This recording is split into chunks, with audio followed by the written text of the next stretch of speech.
Bonjour Johanna, effectivement, avec cet incident grave, certains responsables estiment qu'Israël pourrait être contraint de revoir ses objectifs de guerre. Pour certaines sources diplomatiques, notamment américaines, cette situation montre qu'Israël n'a pas de véritable stratégie pour l'après-guerre à Gaza après 6 mois de guerre et qu'il est donc temps d'envisager un cessez-le-feu, d'autant que la direction de World Central Kitchen, qui est donc l'organisation humanitaire, vous l'avez dit, qui a perdu 7 de ses membres dans l'incident qui s'est produit à Deir el-Balah.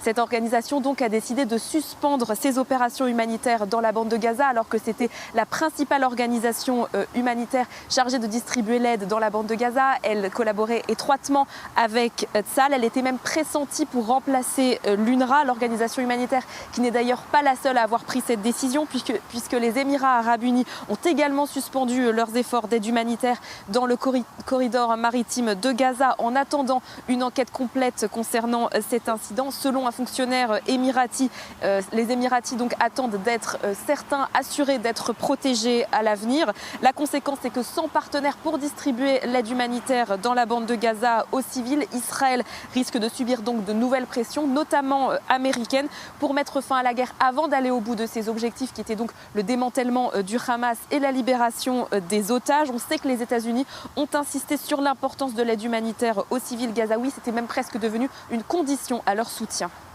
Et dans ce contexte, les tensions entre Israël et les États-Unis montent encore d'un cran, Déborah. En effet, il y a eu une réunion virtuelle entre responsables américains et israéliens sur une possible opération terrestre à Rafah.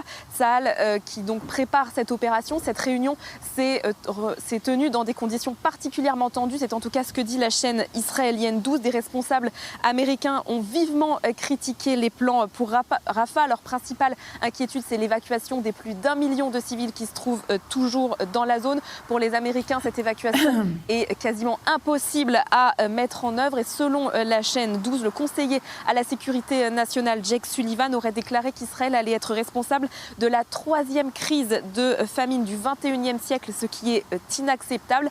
Alors pour obtenir l'aval des Américains, Israël devra probablement fournir un plan d'évacuation crédible pour Rafah et également un plan viable pour la gestion de Gaza après la guerre. Selon un communiqué, Israël aurait accepté de prendre en compte les préoccupations des États-Unis sur Rafah. Une autre réunion en personne doit avoir lieu à Washington la semaine prochaine.